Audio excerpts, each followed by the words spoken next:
bukan salah saya, ini bukan masalah atau ada dosa, maka dia mengerjakan kekekalan.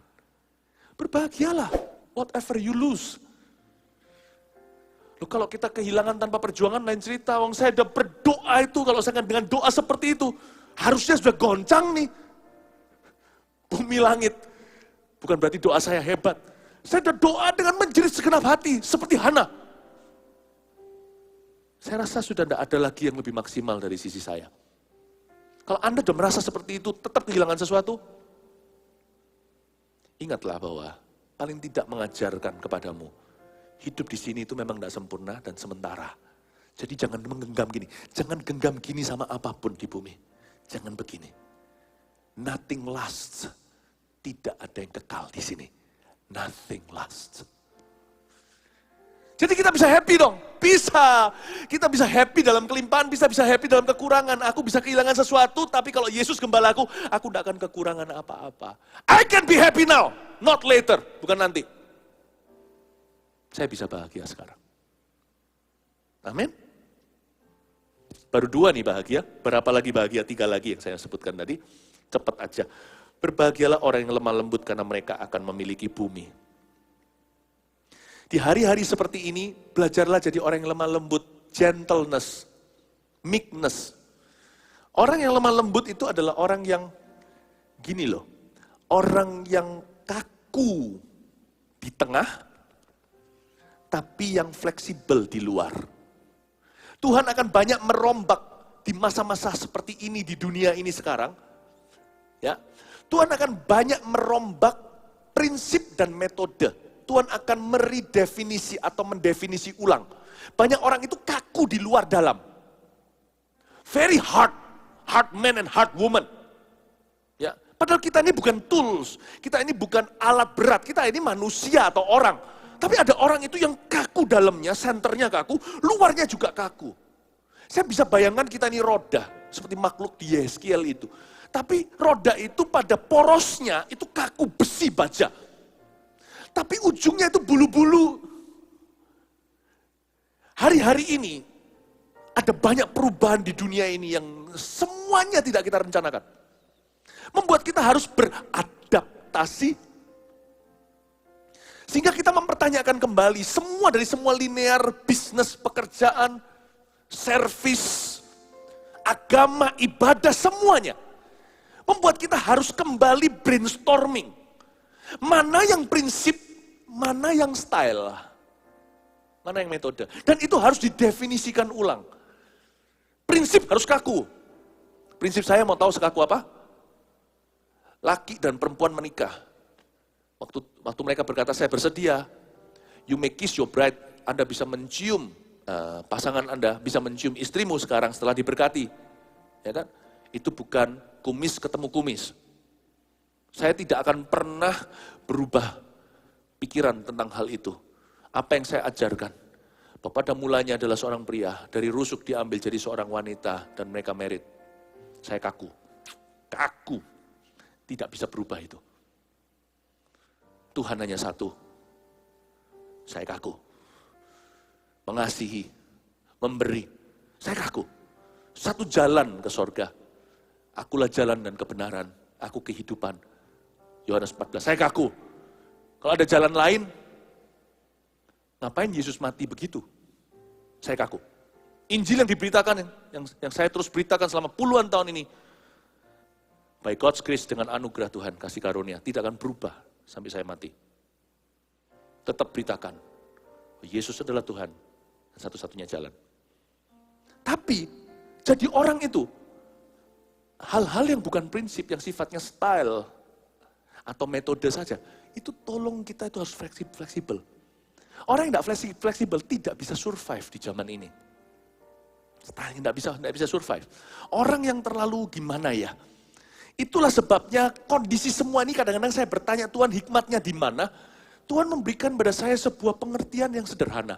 Tuhan izinkan semuanya ini agar seluruh dunia menerima perubahan. Menerima perubahan. Supaya orang-orang yang selama ini keras tanpa seperlunya akan jadi lembut. Hanya masa-masa goncangan yang akan mengubah orang. Tapi orang-orang yang tidak punya prinsip selama ini, ya sekarang harus memilih. Saya rasa ini waktu yang indah agar banyak jiwa-jiwa mengenal kebenaran. Berbahagialah orang yang lemah lembut karena mereka akan memiliki bumi. Di area yang bukan prinsip, belajarlah mengalah. Supaya keluar dari musim ini, akan muncul orang-orang yang bijaksana. Jangan sampai keluar dari musim ini, orang-orang yang semua kalah. Orang-orang yang hancur. Orang-orang yang gak pulih. Orang-orang yang kepahitan. Orang-orang yang kecewa. No. Tuhan izinkan semua musim kehidupan ini untuk membentuk kita. Agar kita lembut di area harus lembut. Agar kita teguh di area kita harus tegas.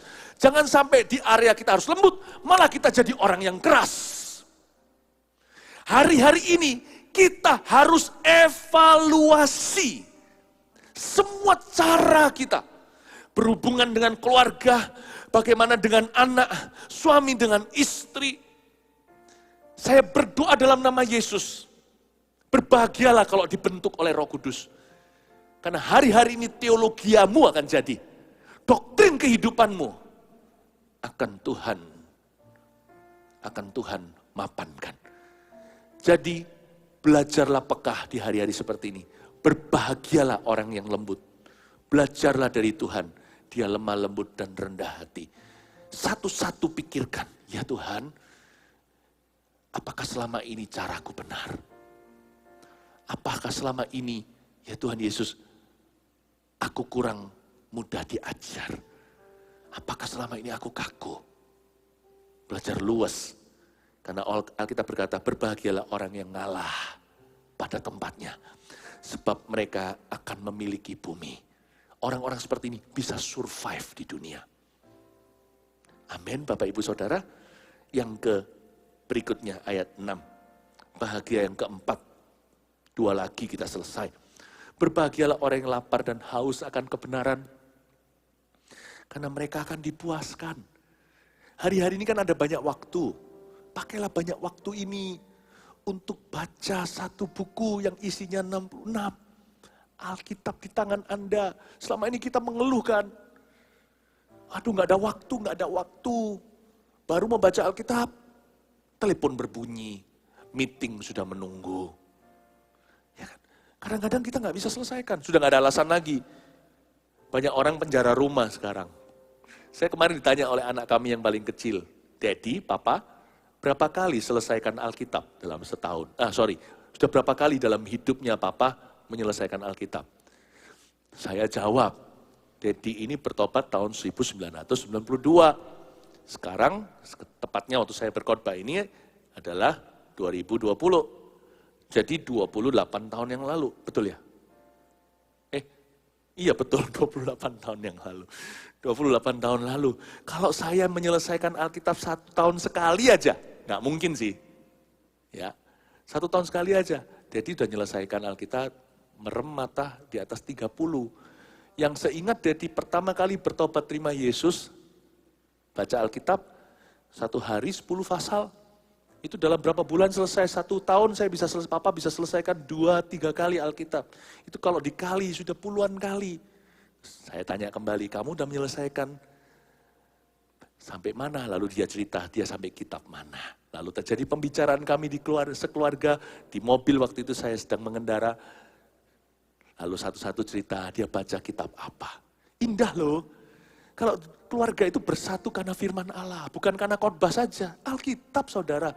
Kalau seluruh keluarga Anda bertiga, berempat, berlima, atau suami istri saja belum punya anak, atau bertujuh bahkan keluarga besar, gimana kalau Anda itu disatukan dengan satu buku? Itu powerful sekali, bahasanya itu nyambung. Ngomong apapun itu hukum Kristus. Bukan berarti selalu rohani, enggak. Tapi apa-apa itu satu page atau satu halaman dalam kehidupan. Meskipun Alkitab bukan cuma satu halaman, ada berhalaman-halaman. Hidup kita sehalaman karenanya. Berbahagialah orang yang lapar dan haus akan kebenaran. Sekarang ini lapar dan haus akan kebenaran, setengahnya dipaksa. Tapi nggak semua orang otomatis, karena Tuhan tidak pernah memaksa siapa-siapa. Tetap manual kalau baca Alkitab itu. Ada orang memilih untuk tetap tidak pegang Alkitabnya, sekalipun dirumahkan. Kapan lagi Anda bisa selesaikan 66 buku di dalam Alkitab ini? Anda bisa dengan bangga ngomong sama teman-teman. Kamu 1 tahun berapa buku kamu habiskan? Saya 66. Kok bisa? Satu buku ini ada 66 kitab di dalamnya. Yeremia, Yehezkiel, Matius, Markus, Filipi, Kolose. Semua aja total 66. Finish it. Devour it. Makan yang ganas. Seperti orang buffet gitu loh, yang aji mumpung kalau nggak rugi. Ada satu teman saya diusir loh keluar dari makan sepuasnya. Karena dia betul-betul makan semena-mena, bukan cuma sepuasnya. Makan semaunya, nggak cuma puas, udah puas masih terus makan. Supaya nggak rugi. Jangan gitu ya. Cuman, dia berkata ini mahal. Alkitab ini mahal harganya. Bukan berapa rupiah. Tapi untuk jadi buku ini tahu enggak sejarahnya? Apalagi nih, kapan lagi kita bisa makan? Ini makan sepuasnya loh. Enak semuanya, berguna enggak peduli dia, pokoknya lezat. Ini bukan cuma lezat, berguna.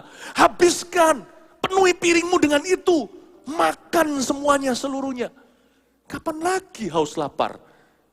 Kalau enggak sekarang waktu dirumahkan. Kalau sudah selesai Alkitab, baca buku-buku lain juga boleh. Baca buku-buku Kristen, buku-buku yang berguna, biografi, nggak tentu harus anak-anak Tuhan punya, tapi kita bisa belajar dari kehidupan orang, kesalahan orang, kelebihannya.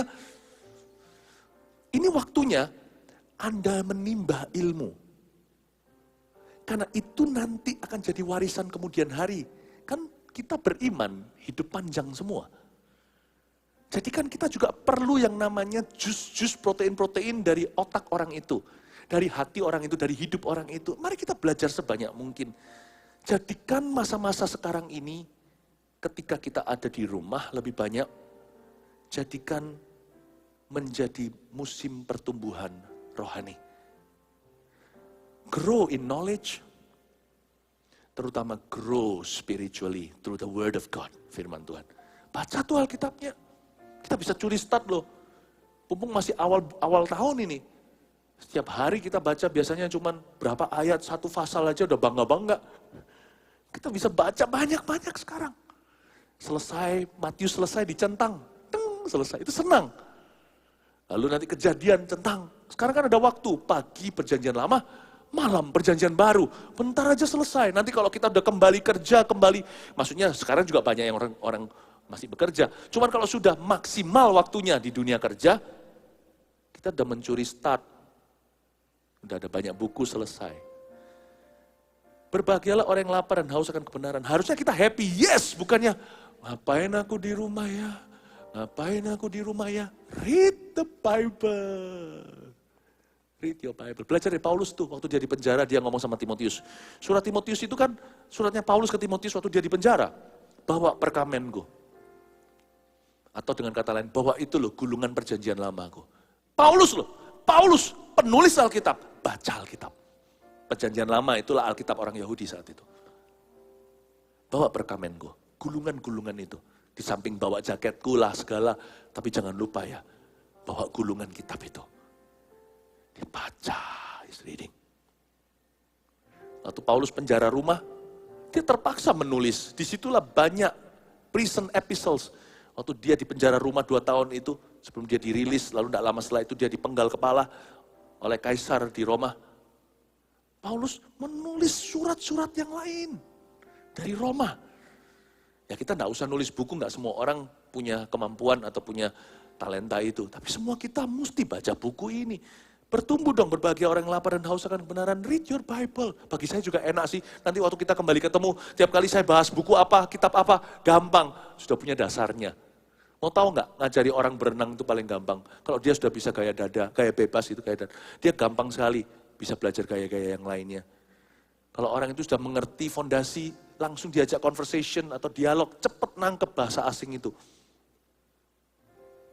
Supaya nanti pertumbuhan Anda sampai Desember, kalau ini semua udah normal, itu akan melejit. Urapan itu pun akan berlipat-lipat. Ya, saya kasih PR. Jangan jadi domba malas. Saya juga bukan gembala malas. Ayo kita janjian shake hand. I will not be a lazy discipler. Let's not be lazy disciples. Kita semuanya jangan ada satu pun jadi murid-murid yang malas. Terakhir, ayat 7. Berbahagialah orang yang murah hatinya, karena mereka akan beroleh kemurahan. Ini musim memberi. Katakan ini musim memberi. Orang yang murah hati akan beroleh kemurahan. Hari-hari ini terus terang yang kami pikirkan sebagai keluarga adalah nolong orang. Saya tidak ngomong gini jual jasa atau bangga. Enggak. Karena sebagai pengajar, saya tidak boleh ngajar dari teori, saya harus ngajar dari hati. Dan ini hati saya apa adanya. Kita mikirkan. Contohnya aja ya, kita tidak pernah mikirkan nyimpan makanan berlebihan itu enggak. Secukupnya. Doa Bapak kami kan begitu. Secukupnya itu enggak berarti kita setiap minggu, setiap hari kita belanja. Enggak. Mungkin untuk 1 minggu. Atau mungkin untuk 1 bulan bahan-bahan barang-barang keperluan kita, tisu lah, apalah segalanya. Tapi bukannya kita timbun sampai 1 tahun, itu ada tanggal kadaluarsanya. Jangan sampai kita jadi orang kaya yang bodoh itu. Tahu nggak ceritanya yang Tuhan Yesus berkata, ada orang kaya menimbun di lubungnya, lalu setelah itu dia berkata, mulai sekarang aku nikmati. Ya memang sih, dia nggak kekurangan semua bahan-bahan itu. Apalah ya, disinfektan lah, apalah, beras lah, semuanya dia nggak kekurangan. Dia timbun di lubung itu. Karena saya pikir, apakah orang ini mau kerja sekeras-kerasnya, bersenang-senang dahulu, bersusah-susah dahulu, bersenang-senang kemudian. Waktu kita renungkan perumpamaan Yesus tentang orang kaya itu, saya kadang-kadang mereka-reka motivasi orang ini apa ya? Motivasi si kaya ini loh, dia tumpuk, dia timbun itu untuk apa? Mungkin bisa jadi seperti orang tertentu. Di dunia ini kan punya mentalitas begitu. Bersusah-susah dahulu, bersenang-senang kemudian, atau retire dini, atau pensiun awal. Lalu Tuhan berkata, bodoh kamu. Siapa yang akan menikmati kekayaan, harta kekayaanmu yang kau timbun banyak-banyak segunung itu? Sebab malam ini juga Tuhan berkata, aku akan mengambil jiwamu. Malam ini kamu akan mati. Kadang saya pikir mungkin karena prinsip retire dini, pensiun dini. Tapi apa mungkin juga karena khawatir ya? Hanya karena dia bisa beli dengan uang. Dia beli semuanya. Untuk dikumpulkan. Mungkin dia termasuk orang-orang yang ada di dokumentasi di program TV yang namanya hoarders. H-O-A-R-D-E-R-S. Majemuk. Hoarders itu orang-orang yang suka ngumpulkan karena takut akhir zaman. Karena takut nanti kehabisan. Belum apa-apa. Saya bukan mau nakut-nakuti. Hidup mati, memang kita harus waspada, kita harus bijaksana. Tapi banyak hal di hidup ini tidak bisa kita duga kok. Kekhawatiran tidak menambah sehasta, itu maksudnya kemungkinan besar apa yang kau khawatirkan tidak terjadi, yang lengah malah masuk dari sana. Saya kasih satu contoh ya, di kitab Wahyu. Salah satu daripada meteor itu akan jatuh, dikatakan di akhir zaman. Saya yakin ini terjadi di zamannya Antikristus, tapi saya kasih contoh aja. Orang kaya tersebut yang dalam perumpamaan Yesus bisa kumpulkan segala sesuatu. Tahu nggak? Kalau yang dikatakan di kitab Wahyu meteor itu jatuh dan meracuni membuat semua air tawar pahit. What if the shortage is water? Bagaimana jika wabah tidak ada? Musibah semuanya enggak masalah. Kita kumpulkan kalengan, kita kumpulkan karungan. Lalu air keracunan seluruh dunia. What can you do? What can you do?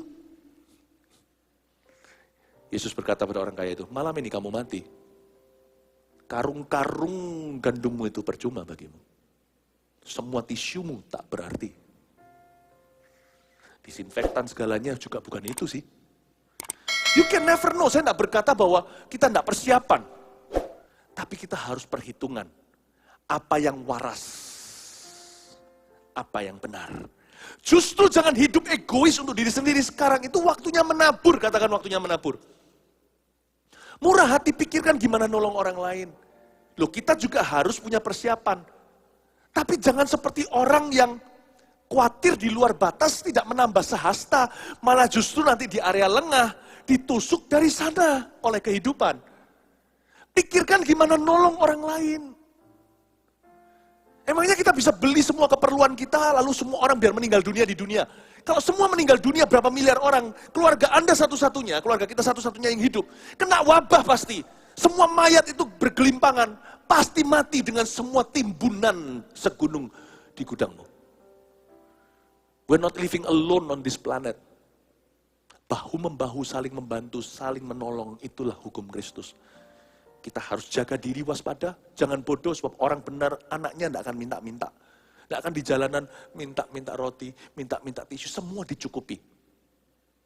Minta-minta nasi, tidak akan terjadi. Tapi jangan hidup seperti orang-orang yang tidak punya Tuhan. Jangan jadi hoarder, orang yang mengumpulkan tanpa sebab, tanpa akibat, tanpa suatu sebab, tujuan yang jelas, apalagi mulia. Belajarlah untuk menabur, inilah waktu menabur. Berbahagialah orang yang murah hati. Berbahagia orang yang murah hatinya karena akan beroleh kemurahan. Hari-hari ini dalam keluarga kami, pikirannya kami terus kirim makanan. Ya kan gak bisa kalau jemaat banyak. Tapi orang-orang yang kami kenal, orang-orang yang Tuhan gerakkan, kami kirim. Aneh loh. Di rumah kami kirim terus gini. Kirim terus. Tapi gak habis-habis. Kami mengalami 5 roti 2 ikan. Maksudnya 5 roti baru dikirim 2 ikan datang. 2 ikan ini kami kirim ke orang lain, 5 roti sudah menunggu. Selalu ada balapan. Buka kulkas, tidak bisa tidak, bukan merasa dingin dan sejuknya. Saya merasa begitu keluarga dicintai oleh Bapa. Terus begini, murah hati, nabur. Apalagi waktu-waktu begini orang-orang susah. Bukan cuma kita memberi secara materi, perhatian, doa, kata-kata yang kuat. Kata-kata yang menguatkan maksudnya. Firman, ayat, WA. Kalau kita mikirkan orang lain, ini waktu yang tepat. Kapan kita dapat sahabat yang sejati? Tahu nggak kalau kita itu baik sama orang waktu dia susah? Sampai kapanpun orang itu tahu bahwa kita sahabat sejatinya. Ini waktunya kita memiutangi, bukan berhutang sama siapa-siapa. Sebab Alkitab mengatakan orang yang murah hati, mereka juga akan beroleh kemurahan. Yang memiutangi, percayalah jikalau suatu hari nilai tukar pun bukan uang. Kalau ada keturunan Anda yang tergeletak di jalanan, tapi karena kemurahan yang Anda tabur once upon a time suatu hari dulu, masa orang-orang sekelilingmu akan mengizinkan anak cucumu kelaparan dan mati di pinggir jalan? Itu anak si itu. Tahu nggak, nilai tukar yang paling primitif itu bukan moneter atau uang, tapi hubungan. Money cannot buy everything now. Uang tidak bisa membeli segala sesuatu. Ada uang, tidak tentu ada barang. Jangan-jangan kalau orang tidak punya uang suatu hari, dia butuh minum air 1 botol aja. Kalau di rumahnya ada 10 gram emas, dia bisa beli 1 botol itu dengan 10 gram emas. Botol terakhir. Uang jadi tidak berharga. Apa saja yang bisa menyambung hidup. Berapapun dia bayar. Setelah diganti dengan logam emas murni 10 gram, yang harganya mungkin hari ini melejit. Ya. Setelah dia minum, dia sambung kehidupan untuk 1-3 hari lagi. Orang enggak minum masih bisa 3 hari kan, lalu mati. Atau berapa hari. Setelah orang yang dapat logam itu bahagia dan happy. Yes, I have money. Minumnya diberi. 3 hari kemudian, dua-dua sama mati. Yang pegang emas, ini mau diapain? Gak ada air. Ini mau diapain? Mau beli pun sudah ada. Air terakhir di dunia. Saya ngomong sesuatu yang ekstrim ilustrasinya, yang gak masuk akal. Dia yang pegang emas, mati dengan tangan menggenggam di dada dengan logam di dalamnya. Logam mulia di dalamnya. Mati dehidrasi. Orang yang beli itu pun sia-sia. Emas dicicil lama-lama, cuman beli sebotol saja di masa krisis. Just water, you see. Dan itu pun 3 hari kemudian, seminggu, dia pun meninggal dunia. Nilai tukar, currency yang paling primitif di dunia untuk Taman Eden, itu hubungan. Dan lebih primitif dari itu, hubungan dengan Allah. Hanya mereka yang tidak mengenal Tuhan yang mencari hal-hal itu. Kamu carilah kerajaan sorga dan kebenarannya. Semua ditambahkan. Hubungan is the basic currency. Amin, Bapak Ibu Saudara. Berbahagialah orang yang murni, murah hatinya, karena mereka akan beroleh kemurahan. Ini waktunya kita menolong sesama kita. Ini waktunya kita bangkit dan tidak khawatir akan hari esok kita. Simpan apa yang kau perlu, beli yang kau butuhkan. Taruh di sana dan berdoa sama Tuhan. Tuhan, aku percaya Tuhan akan senantiasa cukupkan. Waktunya kita untuk penuhi kulkas lagi, lakukan bagianmu. Tapi selalu berkata terima kasih sebelum makan. Engkau yang menghadirkan hidangan di atas meja makan kami. Kami seluruh keluarga tunduk kepadamu Yesus Kristus. Lalu ketemu sama orang murah hati, selalu penuh kasih, menabur belas kasih. Alkitab berkata orang seperti itu tidak akan ditinggal mati. Karena dia juga akan menerima kemurahan. Bukan hanya dari Tuhan, dari orang-orang lain. Bahkan yang tidak terduga. Percayalah, hukum ini tidak berubah sejak dunia dijadikan. Hiduplah di dalamnya, kita pasti bisa melalui ini menjadi lebih dari pemenang. Kasih tepuk tangan untuk Tuhan. Mari kita semua bangkit berdiri, kita semuanya maju, kita semuanya bangkit berdiri. Yang di rumah-rumah, ya berdiri aja dari tadi dudukan. Kita sekarang nyanyi sama-sama, sing one song together. Haleluya. Bapa, lembutkanlah hatiku untuk dapat lebih mengasihimu. Bapa,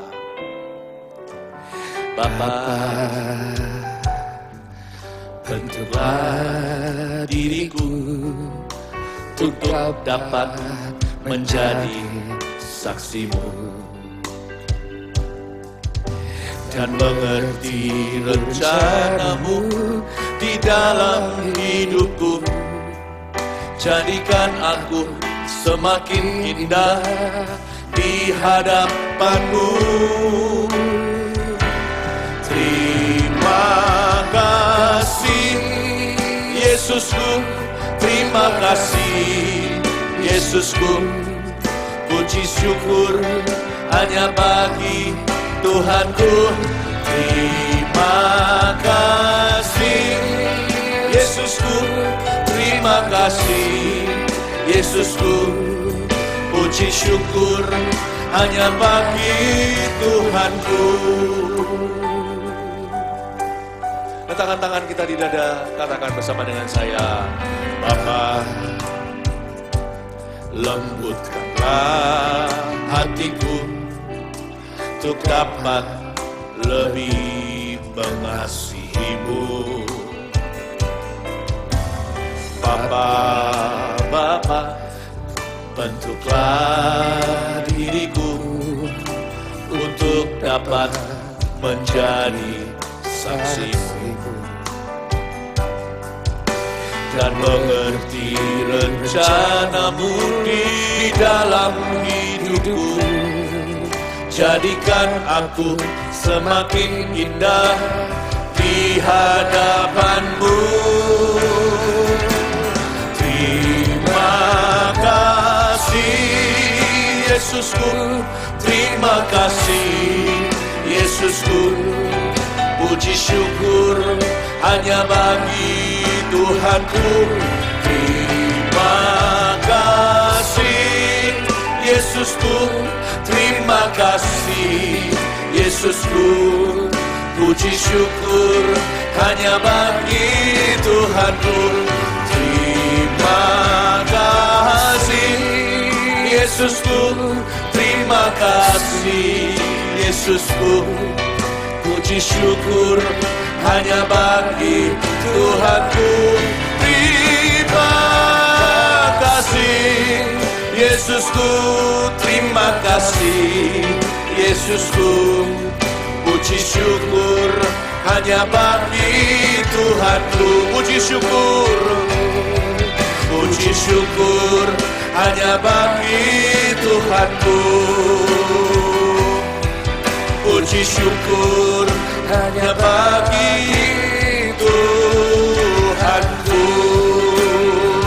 Ina marhamata kaya syana nama yase. Inaralamaya sandaramaya sande. Inamaramatakamaya naramaya se. Mari kita sembah Dia. Jangan ada yang halangi, jangan ada yang mau dirintangi. Sembah Dia, masuk ke tatanya, berbahagia. Sebab Dia adalah Bapa atas hidup kita. Berbahagia, nama kita tertulis dalam kitab Anak Domba. Berbahagia, kita punya Allah yang bertanggung jawab atas hidup kita. Dia yang sanggup, Dia yang berkuasa, Dia yang rela, Dia yang mau. Oh haleluya. Orang makaya sanadada matagana. Inamaralamaya sanadada matagana. Inaramaya sanadaramaya so. Iaralamaya se.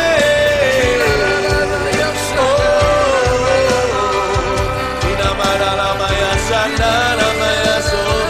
Inaramaya sanadaramaya se. Inaramaya sanadaramaya sanadaramaya. Inaramaya sanadaramaya ramaya ramaya ramaya. Ada seorang yang rahangnya entah kenapa seperti lepas sendinya dan sebagainya dan agak susah menggigit. Tuhan Yesus sembuhkan. Saya melihat ada sesuatu seperti dimasukkan. Seperti ada bunyi tak, kembali ke tempatnya. Saya nggak ngerti yang berikut ini, saya dengarkan urat yang terputus. Saya nggak ngerti bagaimana, apa yang terjadi dan Tuhan menyembuhkan Anda. Ada juga otot urat yang kejepit. Ada bagian tubuh Anda yang sudah tidak berfungsi normal. Kelihatannya kedengarannya remeh. Tapi zaman sekarang apa yang bisa diremehkan? Influenza aja bisa jadi wabah. Urat Anda kejepit di area itu. Dan Anda sudah tidak bisa berfungsi normal. Sekarang juga sesuatu yang hangat seperti ada balsam Gilead, sesuatu yang panas sedang melalui tubuhmu dan area itu disembuhkan di dalam nama Yesus Kristus.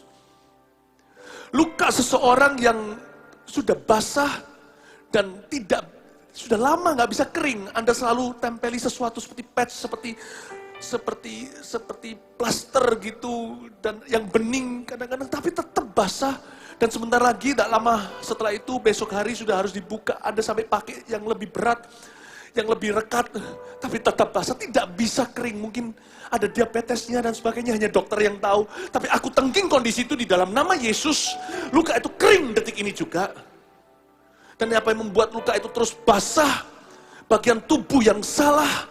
Ada suatu chemistry yang tidak benar di dalam tubuhmu, entah itu diabetes, gula darah atau apa.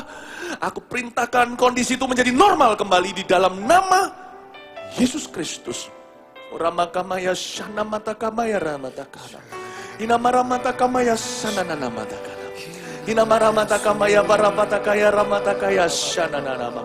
Inamaramatakaya ramatakana. Saya melihat seseorang yang pinggulnya seperti pincang begini karena nggak pincang total, masih bisa jalan tapi nggak normal. Karena operasi ada malpraktek somehow, nggak tahu gimana, ada sesuatu nggak beres di sebelah sininya, jalannya seperti ini, lukanya di sebelah sini. Saat ini juga berdiri, berjalan. Tuhan membuat jalanmu normal dan area itu tidak ada sakitnya lagi. Apa yang dokter berhenti di sana tidak bisa sempurnakan, Roh Kudus sempurnakan pada tubuhmu, in Jesus name. Dalam nama Yesus, haleluya. Ora makabashana namataka. Inamaramataka maralamaya matakaya shi. Haleluya. Ora makapatakaya shikana matakamaya rama. Inamataka maya sana namataka maya maralamataka maya matakaya maya maralamataka rama. Shikara mataka maya ramatakaya shana nanamaya so. Inaramaya se nanamaya ramataka maya shi. Inamaralamaya sana namaya sana nanamaya se. Ora maya ralamaya sana nananamaya se. Inaramaya so. Inaramaya se. Nananamaya so. Inamaralamaya sana namaya sana nananamo. Inaramaya ralamaya sana nanamaya sana nanamaya so. Inaramaya se nananamaya sana namo. Haleluya, haleluya. Jangan lupa PR kita 5 bahagia. Berbahagialah dalam segala keadaan. Tuhan beserta kita. Sebagai akhir daripada ibadah kita nyanyikan lagu Tetap Tersenyum sekali lagi. Berikan senyum kanan kiri. Kalau Anda ada di rumah, ada orang sekeliling Anda, kasih senyum yang sungguh-sungguh tulus dari hati. Dan katakan tetap tersenyum ya. Mujizat pasti akan terjadi. Tetap tersenyum dikala ku lemah, sebab Tuhan besertaku. Dia angkat hidupku dari lumpur dosa, pulihkan dan sembuhkanku. Sekali lagi, tetap tersenyum. Tetap tersenyum dikala ku lemah, sebab Tuhan besertaku. Ini kabar baiknya, mujizat pasti akan terjadi. Angkat hidupku dari lumpur dosa, pulihkan dan sembuh. Yang bergumul dengan sesuatu, pekerjaan atau apa, angkat tangannya. Aku percaya mujizatmu pasti terjadi, sebab tiada yang tak mungkin bagimu. Ku percaya mujizatmu pasti terjadi. Engkau Tuhan tepati janji-Mu. Ku percaya mujizatmu pasti terjadi, sebab tiada yang tak mungkin bagimu. Ku percaya mujizatmu pasti terjadi. Engkau Tuhan tepati janji. Kita nyanyikan lebih tinggi lagi sambil bertepuk tangan bersama-sama. Mari kita happy. Ku percaya mujizatmu pasti terjadi, sebab tiada yang tak mungkin bagimu. Ku percaya mujizatmu pasti terjadi. Engkau Tuhan tepati janji-Mu. Engkau Tuhan tepati janji-Mu. Engkau Tuhan tepati janji-Mu. Haleluya, haleluya. Semua mengangkat tangan, setiap keluarga, setiap anak-anak Tuhan. Terimalah berkat Allah Bapamu dan kasih dari Yesus Tuhanmu dan Roh Kudus yang memberi kita alasan selalu untuk bisa tersenyum tertawa dalam segala keadaan. Dia tidak meninggalkan kita, Dia menyertai kita, mengasihi kita, dan membawa kemenangan. Dipindahkan dari kemuliaan pada kemuliaan. Itu janji Tuhan, alami setiap hari. Dan sejak hari ini, setiap musim berlalu sampai Tuhan datang kembali. Dalam nama Yesus. Haleluya. Amin. Miss you. Love you so much. Hope we meet soon. God bless you.